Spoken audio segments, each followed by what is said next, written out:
Welcome back to Learn with Professor Janula. If you're a nursing student, this channel is just for you. Don't forget to subscribe and hit the bell icon. Today we're learning about hormonal methods of family planning. So go ahead, subscribe, and let's get started. Now let's look at an overview of hormonal methods. Basically, these methods use synthetic hormones like estrogen and progesterone to prevent pregnancy. How do they work? Mainly in three ways. First, they stop ovulation, which means no egg is released.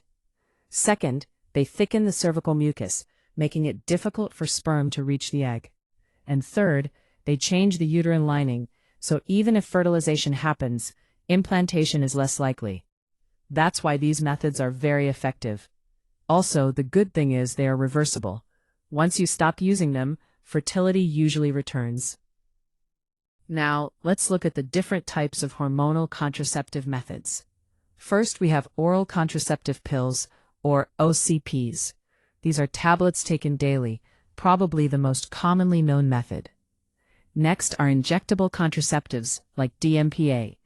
These are given as injections, usually once every few months, so they're convenient for those who don't want to take pills every day. Then, we have implants. These are small rods placed under the skin, usually in the arm, and they release hormones over a long period. And finally, we have the patch and the vaginal ring. These are also hormonal methods, but used in different ways, either applied on the skin or placed inside the vagina. So as you can see, there are many options, and each one suits different needs and preferences. Now, let's talk about oral contraceptive pills, or OCPs. As the name suggests, these are pills that are taken daily by mouth. There are two main types. One is the combined pills, which contain both estrogen and progesterone. The other is progestin-only pills, also called mini pills. So how do these pills work? They mainly prevent ovulation, meaning no egg is released. They also thicken the cervical mucus, which makes it difficult for sperm to pass. And they change the uterine lining, making it less suitable for implantation. One very important point to remember is that these pills must be taken regularly, at the same time every day to be effective. Missing pills can reduce their effectiveness, so consistency is the key when using OCPs. Next, we have injectable contraceptives. These are hormonal injections that are usually given once every 3 months. So how do they work? Similar to pills, they suppress ovulation, so no egg is released. They also thicken the cervical mucus, making it difficult for sperm to enter. These are a good option for women who prefer a long-acting method, but still want it to be reversible. And one big advantage is that there's no need to remember anything daily, just one injection every few months. So overall, it's a convenient and effective option, especially for those who may forget to take pills regularly. Now, let's talk about implants. These are small, thin rods that are inserted under the skin of the upper arm. It's a minor procedure and done by a trained healthcare provider. One of the biggest advantages is the duration. They can work for about 3 to 5 years. So how do they work? They slowly release hormones continuously into the body, which prevents ovulation. Because of this continuous action, implants are considered one of the most effective long-term contraceptive methods. And the good part is, once removed, fertility can return, so it's a reversible method. A common example is levonorgestrel implants. All right, now let's look at the patch and the vaginal ring. First, the patch. This is applied on the skin once a week. It releases hormones through the skin into the bloodstream, so it works without needing to take a pill daily. Next, the vaginal ring. This is inserted into the vagina and kept in place for 3 weeks, and then removed for 1 week. Now, how do both of these work? Just like other hormonal methods, they prevent ovulation and also thicken the cervical mucus, making it difficult for sperm to reach the egg. These are very good options for those who don't want to take pills every day, but still want an effective and convenient method. So overall, they are simple, user-friendly alternatives to daily oral contraceptives. Now, let's quickly summarize the main actions of hormonal contraceptive methods. First, they inhibit ovulation. This means no egg is released from the ovary, so fertilization cannot occur. Second, they thicken the cervical mucus. This creates a barrier and makes it difficult for sperm to enter the uterus. And third, they alter the endometrium, which is the inner lining of the uterus. This makes it unsuitable for implantation, even if fertilization happens. So all these actions together make hormonal methods highly effective in preventing pregnancy. So now let's talk about how effective these hormonal methods are.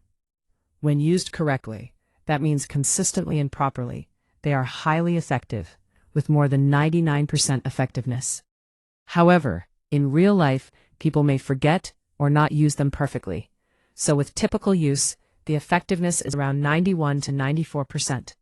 So the key message here is, these methods are very effective, but their success really depends on correct and consistent use. That's why proper education and adherence are very important. Now let's look at some advantages of hormonal contraceptive methods. First, they help regulate the menstrual cycle, making periods more regular. They also reduce dysmenorrhea, meaning less menstrual pain, and can help reduce anemia by decreasing blood loss. Another important benefit is that they decrease the risk of certain cancers, especially ovarian and endometrial cancers. And finally, these methods are reversible. Once you stop using them, fertility can return. So overall, along with preventing pregnancy, they also provide several health benefits. Now let's look at some disadvantages of hormonal contraceptive methods. First, they require compliance.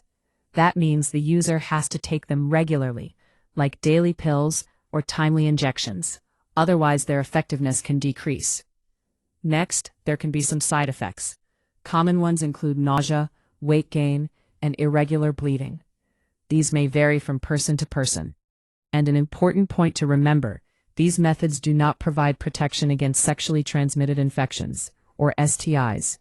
So while they are very effective for preventing pregnancy, they don't protect against infections. So additional protection like condoms may be needed. So always consider both benefits and limitations when choosing a method. Now, let's clear up some common myths and misconceptions about hormonal contraceptives. First myth: people often think these methods cause infertility. That's not true. Fertility usually returns once the method is stopped. Second, some believe that everyone will gain a lot of weight. That's also not correct. Weight changes can happen, but it varies from person to person. And another common myth is that these methods are unsafe for long-term use. In reality, they are safe for most women when used under proper medical guidance. So it's very important to clear these misconceptions and provide accurate information. Now, let's look at medical eligibility based on WHO guidelines. There are certain conditions where hormonal contraceptives should be avoided. For example, in women with a history of thromboembolism, because these methods can increase the risk of blood clots. Also, in cases of breast cancer, since these are hormone-sensitive conditions. They should be avoided in severe liver disease as well, because hormones are metabolized in the liver.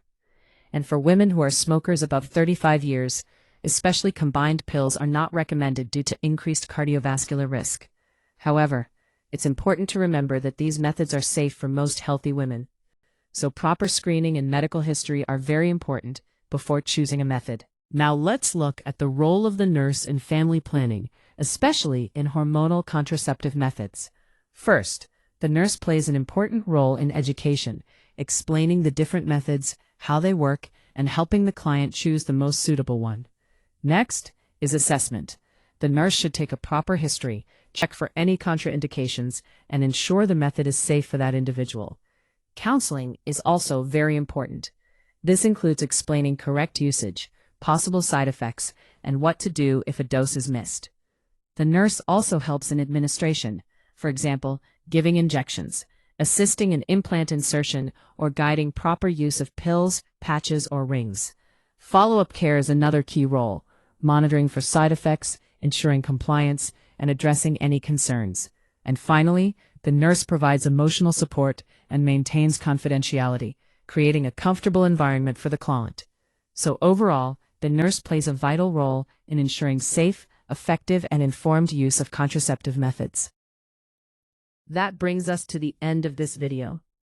I hope you found this video informative and helpful. Thank you so much for watching. And don't forget to like, comment, share, and subscribe for more nursing and health-related content. See you in the next video.